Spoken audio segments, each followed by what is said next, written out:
Hi friends, already షార్ట్‌లో చెప్పాను కదా! మేమైతే దర్గాకైతే వెళ్తున్నాము. ఇక్కడ ఉరుసు మహోత్సవం జరుగుతుంది అనేసి. ఫుల్ గ్రాండ్‌గా జరుగుతుందండి ఇక్కడ ఉరుసు మహోత్సవం అనేది. మేమైతే పిల్లలతో కదా అనేసి తొందరగా వచ్చేసాం, కానీ ఫుల్ జనాలుంటారు. భోజనాలు కూడా ఉంటాయన్నమాట ఇక్కడ. ఇంకా టైం అవ్వలేదు. మేము 7:30 కల్లానే వచ్చేసాము. 8:30, 9 ఆ టైంలో అయితే ఫుల్ రష్ ఉంటది ఇక్కడ. ఇంకా మా వాళ్ళైతే కొబ్బరికాయ కొట్టేసి లోపలికైతే తీసుకెళ్లారు. ఇంకా మామూలుగా తెలిసిందే కదా! దర్గా అంటే లేడీస్‌కి నో ఎంట్రీ అనమాట. అక్కడి నుంచి దండం పెట్టుకోవడమే. ఇంకా బయటకొచ్చేసిన తర్వాత అగరబత్తులు ముట్టించేసుకొని, నార్మల్‌గా అగరబత్తులు అంటే ఒక 3, 5 అలా పెడతారు కదా హిందూస్ ప్రదక్షిణలు చేసి. ఇక్కడ కూడా అంతే. కాకపోతే ఒక పిరికెడు ఇస్తారనమాట. ఆ పిరికెడిని అక్కడొకటి, అక్కడొకటి అలా చుట్టూ ప్రదక్షిణలు చేసుకుంటూ పెట్టుకుంటూ బయటకొచ్చేసేయాలి. బయటేమో నాగదేవత ఉంటారు. ఇక్కడ లాస్ట్ అనమాట. ఇక్కడ కూడా పెట్టేసి దండం పెట్టుకోవాలి. చూసారా ఎంత బాగా అలంకరించారో ఈ దర్గాని. చాలా బాగుందనమాట. చాలా రోజుల తర్వాత వచ్చాను కదా! ఇంకా ఇక్కడ ఇద్దరు దేవుళ్ళైతే ఉన్నారు. ఇంకా లోపలైతే పూజలు జరుగుతున్నాయి.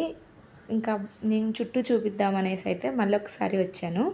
ఇక్కడ మొక్కున్న వాళ్ళు అలా నిద్ర చేయడానికి అనేసి వస్తారు. ఇంకా ఇక్కడేమో మెయిన్ దేవుడు అనమాట అతను. నాకు నేమ్స్ తెలీదు ఎగ్జాక్ట్‌గా. ఇంకా బయట కూడా చాలామంది ఉంటారు. మీరు హిందూస్ కదా, మీరు దర్గాకి ఎందుకు వెళ్ళారు అంటారేమో.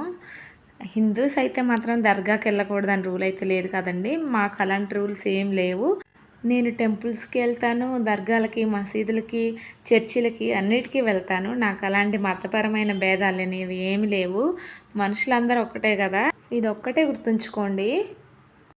మా పెళ్ళైన తర్వాత 16 రోజుల పండుగ చేస్తారు కదా! అది కూడా ఈ దర్గాలోనే చేశారు. ఇంకా మేము బయటకు వచ్చేసిన తర్వాత మొత్తం కూడా షాప్స్ అన్నీ ఇప్పుడే స్టార్ట్ చేస్తున్నారనమాట. ఇంకా చాలా పెడతారు. 2 డేస్ ఉంటది కాబట్టి.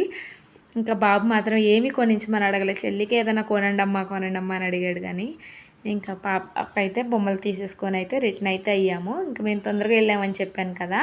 ఇంకా ఇప్పుడిప్పుడే జనాలు అనేవాళ్ళు ఎక్కువ వస్తున్నారనమాట. ఇక్కడ భోజనాలు కూడా ఉంటాయి. ఇంక పిల్లలతో ఎందుకులే అనేసి మేమైతే ఇంటికైతే రిటర్న్ అయ్యాము. నా వీడియో కనుక మీకు నచ్చినట్లయితే please make sure to subscribe.